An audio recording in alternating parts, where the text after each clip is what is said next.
Hello everyone, எல்லாரும் எப்படி இருக்கீங்க? நல்லா இருக்கீங்கன்னு சொல்லிட்டு நம்புகிறேன். நான் உங்கள் டேவிட்.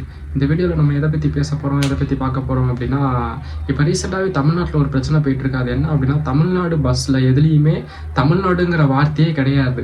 அது ஏன்றது தெரில. முதல்ல வந்து தமிழ்நாடு பேருந்து, தமிழ்நாடு போக்குவரத்து கழகம் அப்படின்னு தான் இருக்கும். ஆனால் இப்போ ரீசெண்டாகவே எந்த பஸ்லேயுமே, இப்போ புதுசாக வந்திருக்க பஸ்லேயும் சரி, பழைய பஸ்லேயும் சரி, அந்த தமிழ்நாடுங்கிற வார்த்தையே இல்லை. அது ஏன் தெரில. இப்போ நாம் தமிழர் கட்சியை சேர்ந்தவங்க வந்து எல்லா பஸ்லேயுமே தமிழ்நாடுன்ற ஸ்டிக்கரை ஒட்டுறாங்க.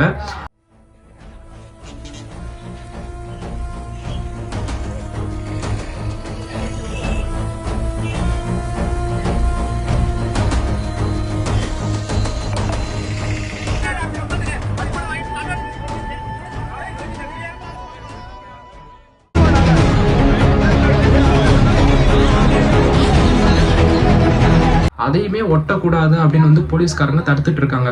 ஒருவேளை தமிழ்நாடுக்கு வந்து ஒடிசா, ஊபி அப்படின்னு வேற ஸ்டேட்டோட பேரை வைக்க போறாங்களா, இல்லை வேற ஸ்டேட்டுக்கு நம்ம தமிழ்நாடே விற்க போறாங்களான்றது எனக்கு தெரியல.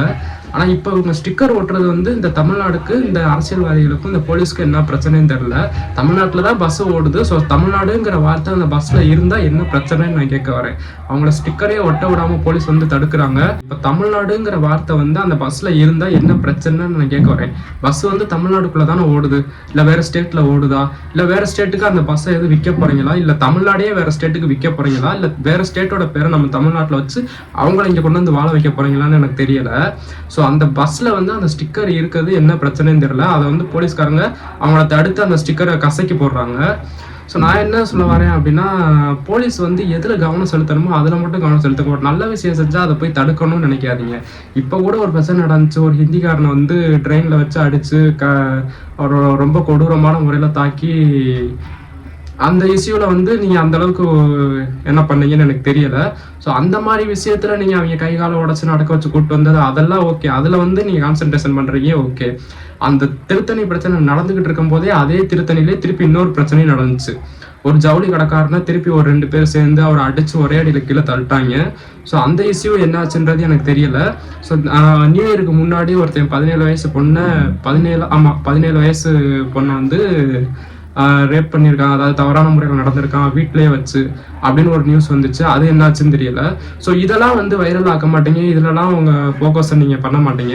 ஆனால் தேவையில்லாத இந்த தமிழ்நாடுன்ற ஒரு வார்த்தை தமிழ்நாடு பஸ்ஸில் இருந்தால் என்ன தப்பு, அதையே நீங்கள் போய் கசக்கி போடுறீங்க.